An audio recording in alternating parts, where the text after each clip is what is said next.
Guys, welcome back to Zeta Institute of Science, and I am back with the continuation of chapter Elements of Group 13, 14 and 15.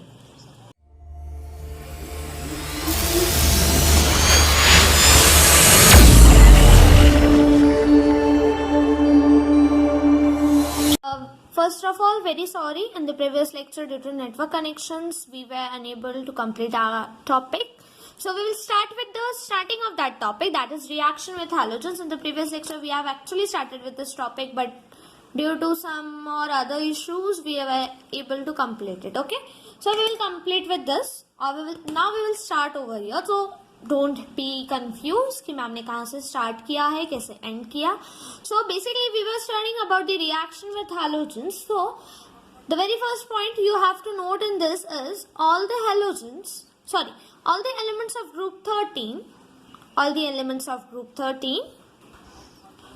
react directly with halogens to form trihalides,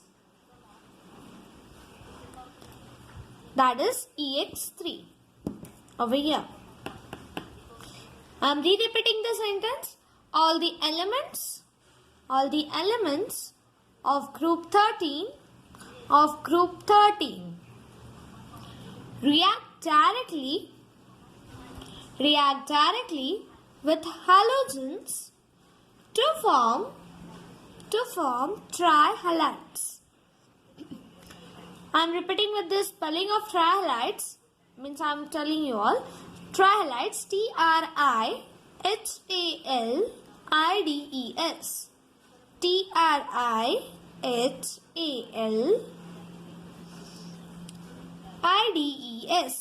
trihalides, and after that in bracket you will be noting this EX3. Okay, but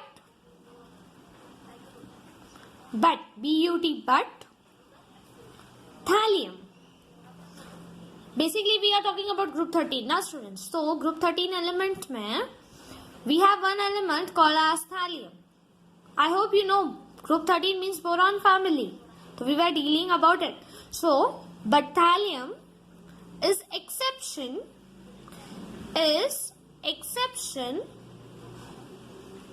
which form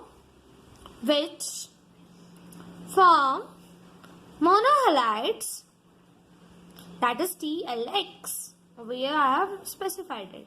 Okay, so what actually the sentence which I have said just now means कि जो भी elements है group 13 के हमारे वो सारे directly halogens के साथ रिएक्ट हो जाते हैं. उनको कोई ज्यादा किरकिर नहीं होती है. डायरेक्टली रिएक्शन में डाला हैलोजन और ये किया तो डायरेक्टली वो कैसे रिएक्ट होते हैं कि एक एलिमेंट 3 हैलोजन के साथ एक कंपाउंड फॉर्म करेगा, that is called as basically trihalides. Okay, तो एक एलिमेंट हमारा बोरॉन फैमिली का अगर 3 हैलोजन के साथ ग्रुप बना रहा है तो उसको हमने EX3 करके बोला है, which is our trihalide. Okay, but उसमें भी एक नमूना है थैलियम जो नहीं करता रिएक्शन, वो मोनोहैलाइड्स फॉर्म करता है. ओके,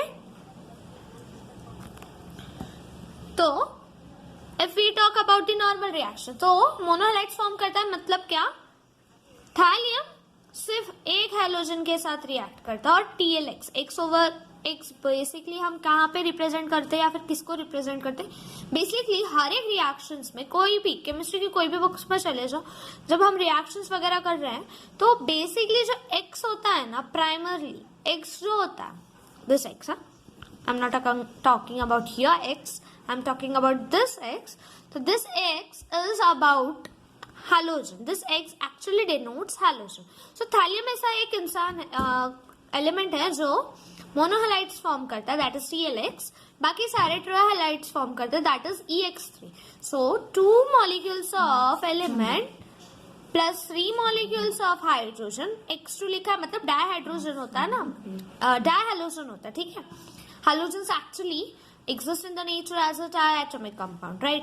तो X2 उसके साथ रिएक्शन हुआ तो 2 मॉलिक्यूल्स बनते हैं जहां पे 3 हैलोजन और एक एलिमेंट है. ठीक है, now we will talk about the elements of group 14. So over here you can see a sentence, all the elements of group 14 react directly with halogens to form tetrahalides. That means जितने भी elements हमारे group 14 में, group 14 means हमारे carbon family में जितने भी elements हैं वो सारे एलिमेंट्स हैलोजेंस के साथ डायरेक्टली रिएक्ट करते हैं और टेट्राहैलाइड्स फॉर्म करते हैं. टेट्राहैलाइड्स में कंपाउंड कुछ ऐसा होता है कि एक एलिमेंट होता है, E एक होता है और X जो होता है हैलोजेंस वो 4 होते हैं, तो EX4 फॉर्मेशन होता है. बट यहाँ पे आप देख सकते हो मैंने एक्सेप्ट C लिखा है. This C is standing for carbon, right, symbol है कार्बन का. एंड एक्सेप्ट C क्यों लिखा? बिकॉज जैसे ग्रुप 13 के लिए हमारे पास एक नमूना था थैलियम विच इज फॉर्मिंग मोनोहैलाइड, वैसे कार्बन के साथ है, कार्बन रिएक्ट ही नहीं करता हैलोजेंस के साथ. Okay, so all the elements of group 14 directly react with halogens to form tetrahalides. Okay, but except carbon. Okay, heavy metals elements है. अब कार्बन फैमिली में 2 हैवी मेटल्स है, एक Ge है एंड एक Pb, that is germanium and lead. Okay, तो ये दोनों भी रिएक्शन करके डायहैलाइड्स फॉर्म करते हैं. बट ये जो कार्बन है ना, he is such kind of person in the whole table or whole group 14 जो halogens के साथ reaction ही नहीं करता. Okay, so just note down with the sentence.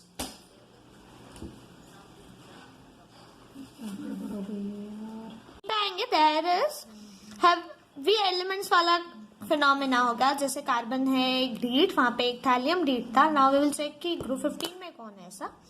So, elements of group 15 react with halogens to form 2 series of dihalides. Over here, I have mentioned with the sentence as well. Elements of group 15 reacts with halogens to form 2 series of dihalides, that is EX3 and EX5. अब ये क्या है? मतलब जो halogens ये भी react करता है, जब रिएक्ट करते हैं तो EX3 एंड EX5 करके कंपाउंड्स फॉर्म करते हैं, जहाँ पे 3 हैलोजन के साथ होंगे. टेट्राहैलाइड्स की जगह पेंटाहैलाइड्स होगा. ओके, अब पेंटाहैलाइड्स के बारे में बात की जाए तो पेंटाहैलाइड्स का जो कोवैलेंट कैरेक्टर होता है वो वेकेंट डी ऑर्बिटल्स में, मींस इसमें जो डी ऑर्बिटल्स में वैकेंसी होती है उसकी वजह से ये पेंटाहैलाइड बॉन्ड फॉर्म होता है. मीन्स 5 हैलोजेंस एलिमेंट को जाके अटैच होंगे, ये कौन डिसाइड कर रहा है? The pentahalide vacant D orbitals.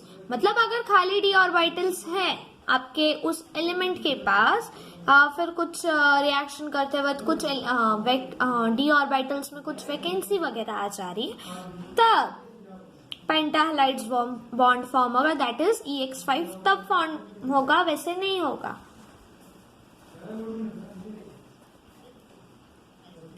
अब इसमें एक एक्सेप्शन है नाइट्रोजन का. बाकी एलिमेंट्स तो पेंटाहैलाइड्स बॉन्ड इजीली फॉर्म कर सकते हैं एट सर्टेन एक्सटेंट, बट ये जो हमारा नाइट्रोजन है, the head member of the family, वो नहीं फॉर्म करता.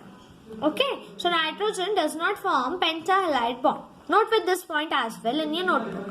Nitrogen does not form pentahalide bond or pentahalides.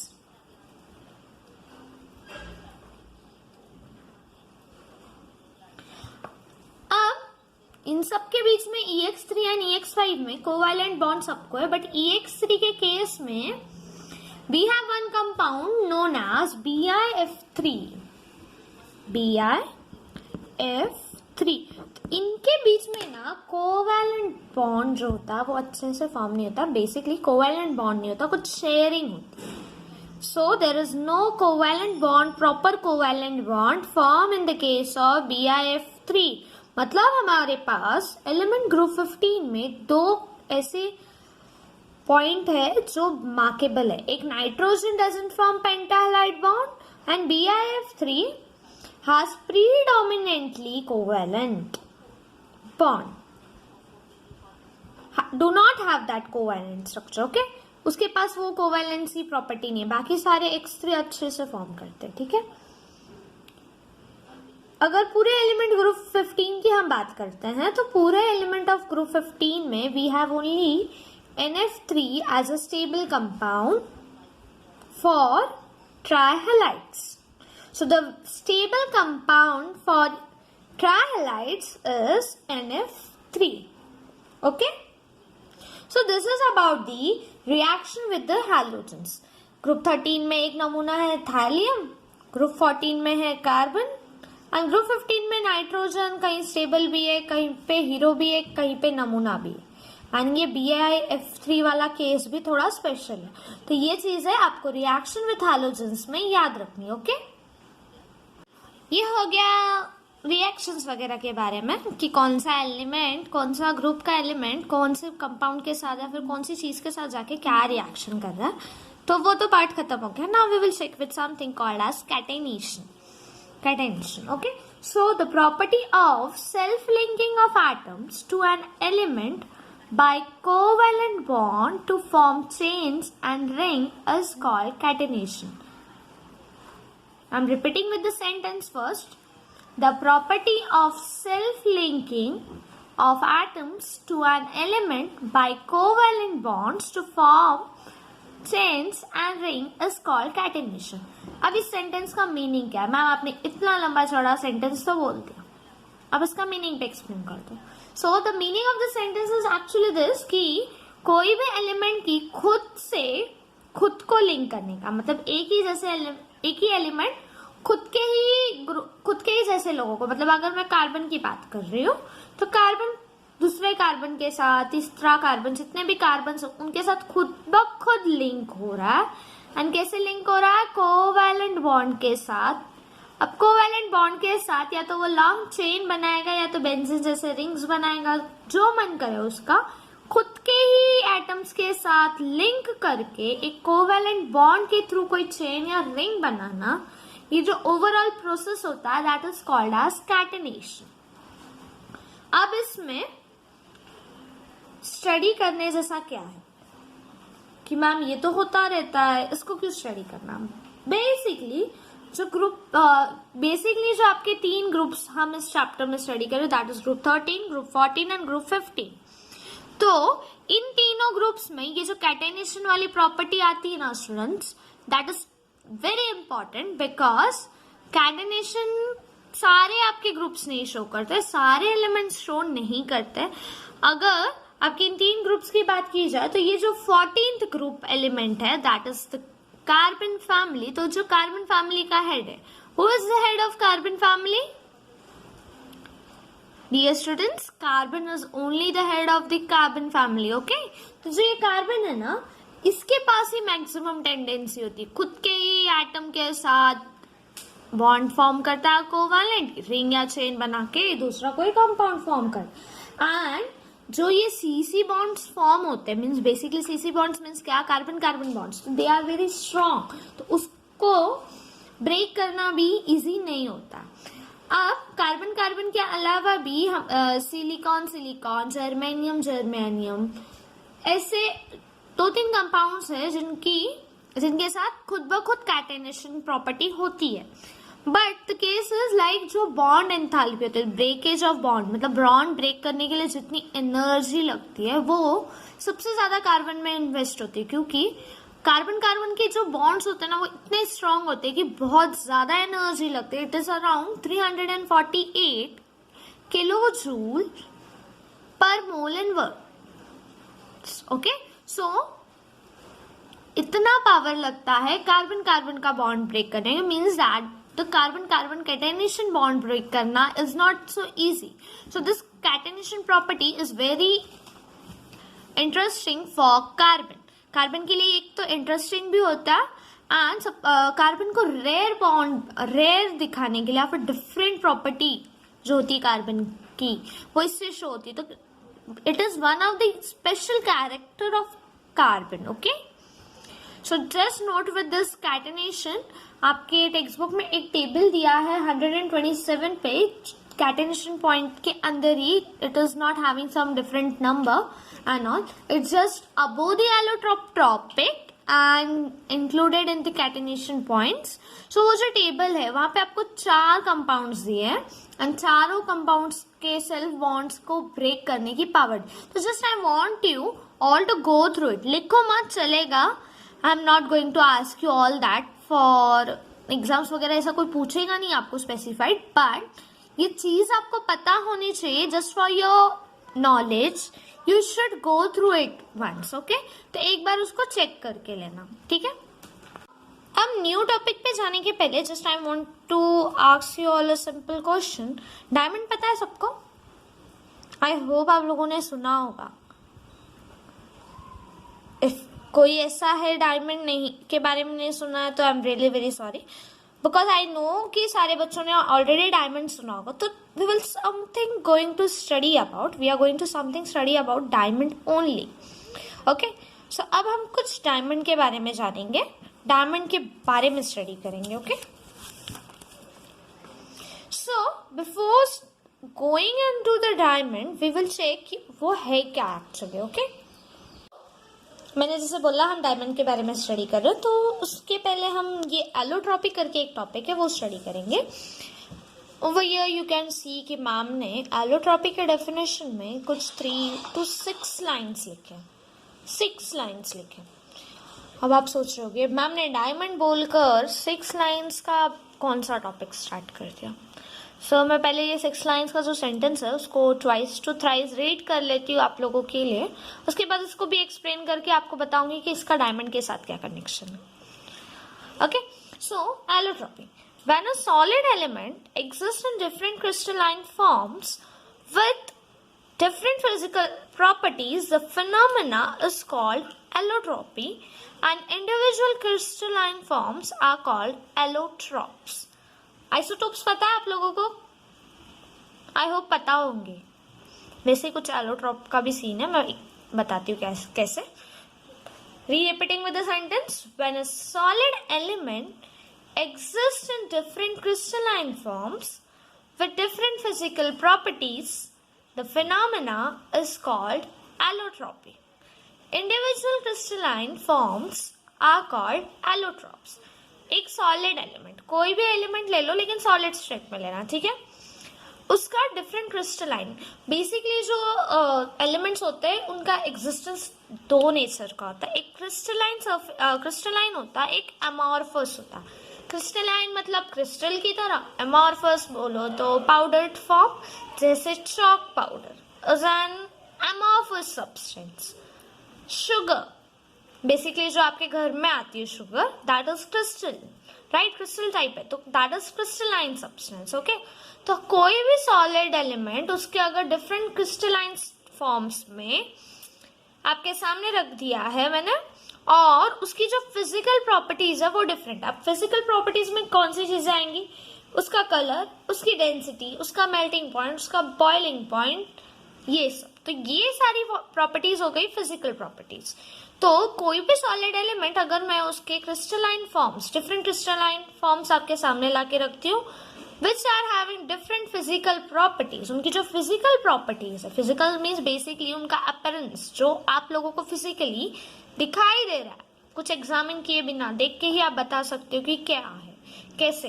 तो they are all the physical property. तो उस सॉलिड एलिमेंट का क्रिस्टलाइन फॉर्म का अगर मैंने आप लोगों को physical properties, different physical properties वाली चीजें आपके सामने रखी, तो ये जो पूरा फिनोमिना होता है एक सॉलिड एलिमेंट का डिफरेंट क्रिस्टलाइन फॉर्म देखना, उसके डिफरेंट फिजिकल प्रॉपर्टीज के थ्रू उसको स्टडी वगैरह करना, जो भी भनगड़ है, that is called as allotrope. And एक क्रिस्टलाइन मतलब एक सॉलिड का अगर 4 क्रिस्टलाइन फॉर्म है, तो जो एक क्रिस्टलाइन फॉर्म है, दूसरा क्रिस्टलाइन फॉर्म है, तो एक क्रिस्टलाइन फॉर्म को हम एलोट्रॉप्स बोलते हैं. एंड ऑल ओवर जो 4 क्रिस्टलाइन फॉर्म्स उसके देख के आ रहे हो उसको हम एलोट्रॉपी बोलते हैं, उसके फिनोमेना को हम एलोट्रॉपी बोलते हैं. तो आई होप अब आप लोगों को क्लियर हुआ होगा कि what is allotropy and what is allotropes. अब आप लोगों को मैम इसमें कहाँ डायमंड दिख रहा है आपको?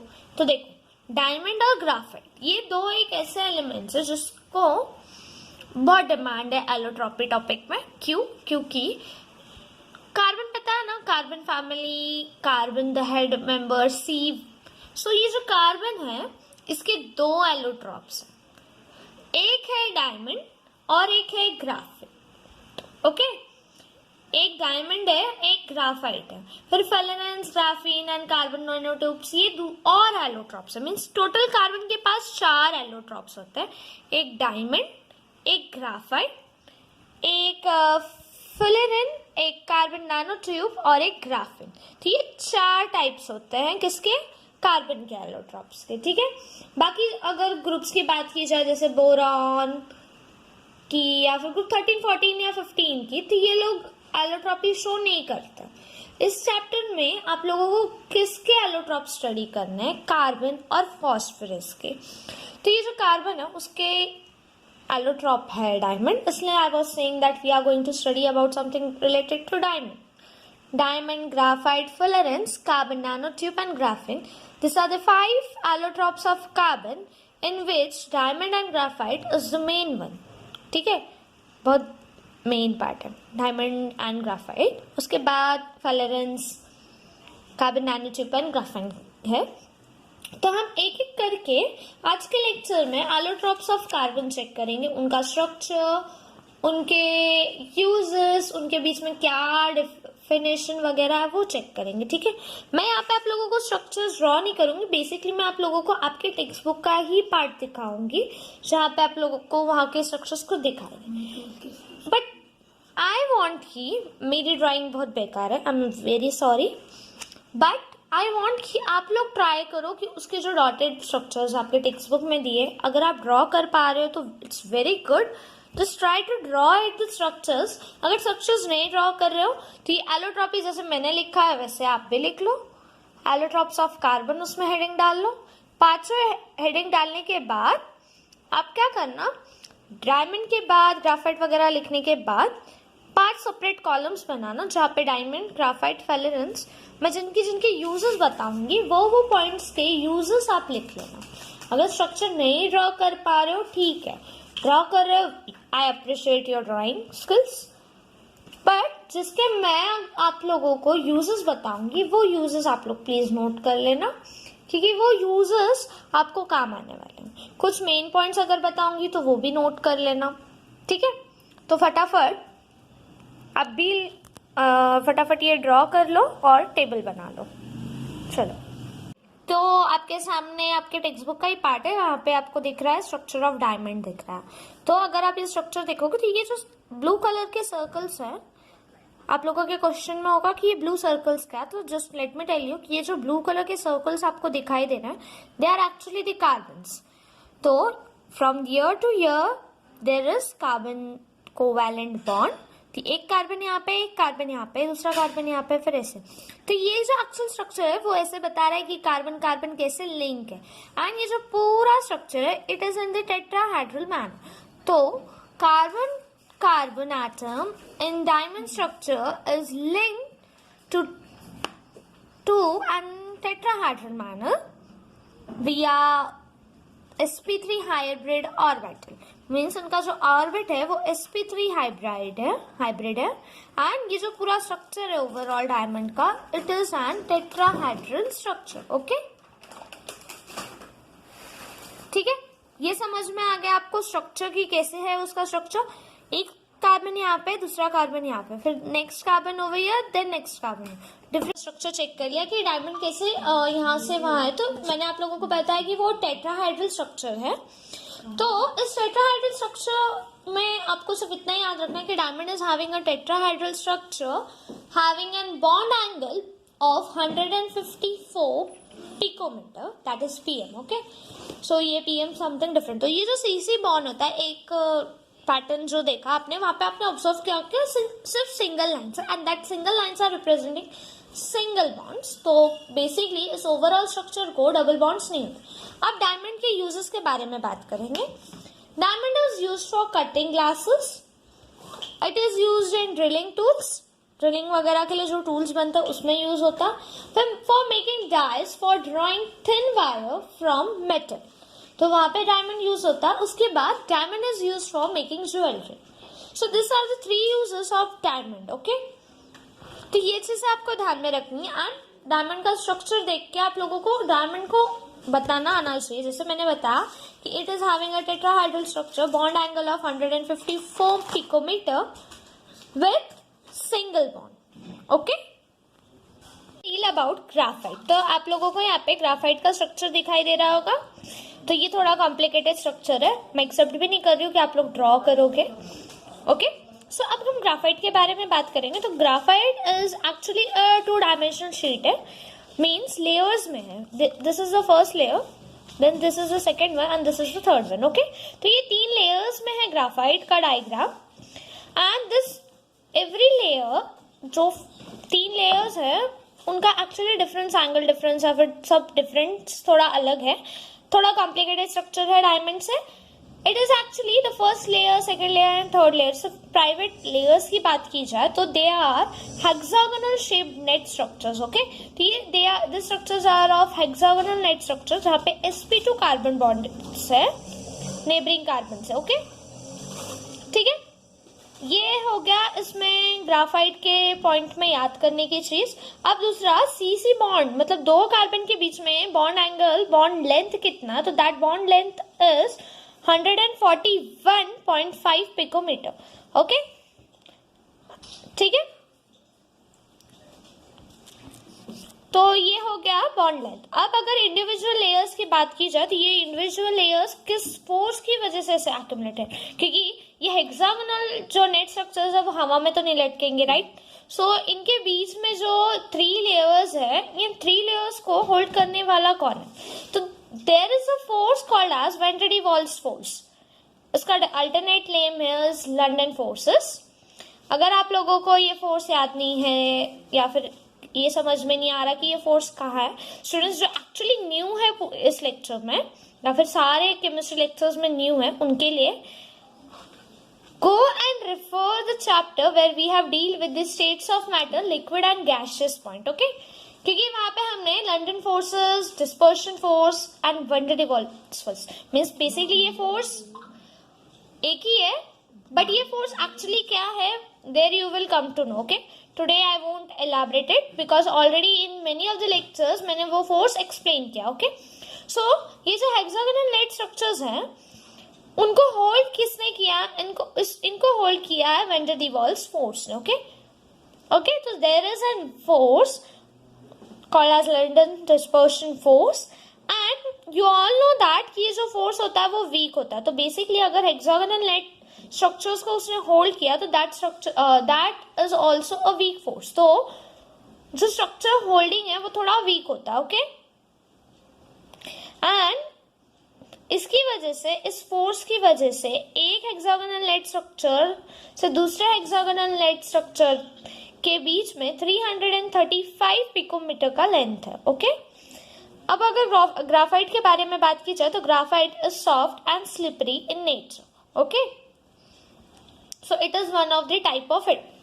ठीक है, are you clear with this graphite now? We are done with the 2 important allotropes of carbon, that is diamond and graphite. मैंने जैसे बताया कि ये दोनों important थे। अब हम fullerenes and further allotropes के बारे में डील करेंगे, but that we will be dealing just now. So अब हम fullerenes के बारे में बात करेंगे। तो fullerenes का एक छोटा सा लुक लेंगे स्ट्रक्चर का। तो this structure is Buckminster fullerene.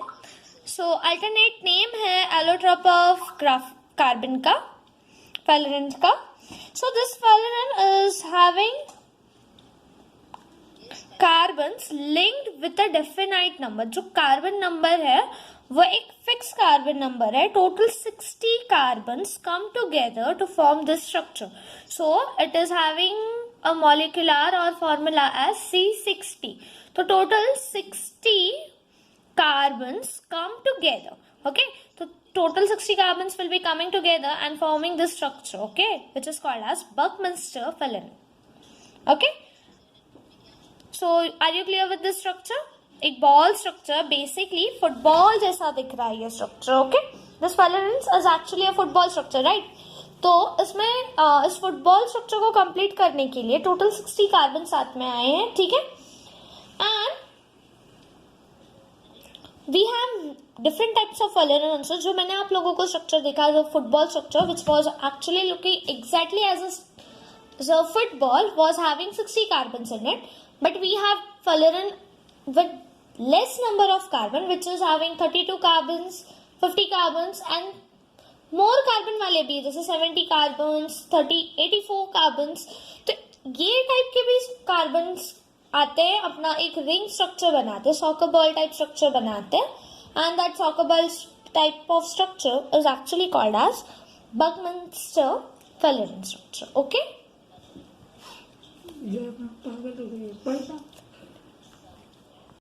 Fourth allotrope of carbon that is carbon nano tube. So उसका एक स्ट्रक्चर पे लुक आउट करेंगे. तो ये कुछ ट्यूब जैसा स्ट्रक्चर दिख रहा है आप लोगों को. बेसिकली ये पूरा ट्यूब स्ट्रक्चर होता है, एक्चुअल स्ट्रक्चर ऐसे होता है, बट आप लोगों को वो एक ट्यूब का एक जो लेयर होता है वो कैसे दिख रहा है, तो वहां पे आप चेक कर सकते हो कि कोवैलेंट बॉन्ड्स कैसे है कार्बन में. तो यहाँ पे आप चेक करोगे तो जब ये कार्बन नैनो ट्यूब का स्ट्रक्चर फॉर्म हो रहा है तो there is presence of large number of carbon atoms. बहुत ज्यादा कार्बन एटम्स है जो सिलेंड्रिकल शेप में अलाइन हुए हैं, रोल्ड अप हुए हैं ग्राफाइट शीट में. ओके, ठीक है. And this carbon nano tubes are having diameter, मतलब इनका जो डायमीटर होता है एग्जैक्ट नहीं होता है, कुछ 100 नैनोमीटर को रीच करता है. मतलब बेसिकली ये माइक्रोस्कोप के अंदर ही दिखने वाला स्ट्रक्चर है, नेक्ड आई से दिखाई भी नहीं देगा ऐसा कुछ स्ट्रक्चर आप लोगों को. बट अगर आप ये स्ट्रक्चर को थोड़ा ध्यान से देखोगे, this structure which is present on your left handed side, this one, this structure exactly looks like, ये जो कार्बन अलाइनमेंट है ये कुछ हनी कोम के ऊपर जो अलाइनमेंट होता है वैसे कुछ दिखाई दे रहा है. ठीक है, तो ये जो स्ट्रक्चर होता है इनका जो डायमीटर होता है वो अप्रोक्सीमेटली या फिर रीच होता है 100 नैनोमीटर को, उससे ज्यादा नहीं रीच होता है. ठीक है, I am talking about diameter not radius. I hope you are clear with the difference between diameter and radius. Okay, so this carbon nano tubes are robust and they can be bent. इनको हम easily bend कर सकते हैं, spring shapes में भी ला सकते हैं, या फिर इसको उसके ओरिजिनल शेप में भी ला सकते हैं. मीन्स बेसिकली एक स्प्रिंग है जिसको हम या स्ट्रेच कर सकते हैं या फिर उसको कंडेंस कर सकते हैं या फिर उसके ओरिजिनल शेप में वापस ला सकते हैं. बेसिकली अगर स्प्रिंग को लोगे तो आप उसको स्ट्रेच भी कर सकते हो, उसको कंडेंस भी कर सकते हो और उसको उसके ओरिजिनल शेप पे भी रख सकते हो. एंड अब ये आप लोगों को उसमें इतना छोटा स्ट्रक्चर है कार्बन नैनो ट्यूब जैसा स्ट्रक्चर, आप हमको क्यों बता रहे हो, क्या काम का, ये कहाँ पे यूज होता है. सो this carbon nano tube is use in composing. Spacecraft में यूज करते हैं इसको. स्पेसक्राफ्ट में यूज इसलिए करते हैं बिकॉज स्पेसक्राफ्ट बेसिकली हम हैवी वेटेड नहीं बना सकते, राइट स्टूडेंट्स. तो उसको लाइट वेट देने के लिए कुछ मटेरियल्स को हम कार्बन नैनो ट्यूब्स के मटेरियल्स यूज करते हैं. तो कार्बन नैनो ट्यूब्स के मटेरियल यूज करने की वजह से एडवांटेज क्या होता है कि that spacecraft is having light weight. तो लाइट वेट स्पेसक्राफ्ट बिल्ड करने के लिए we use this carbon nano tubes. Okay, so are you clear with the structure and the points. Okay, now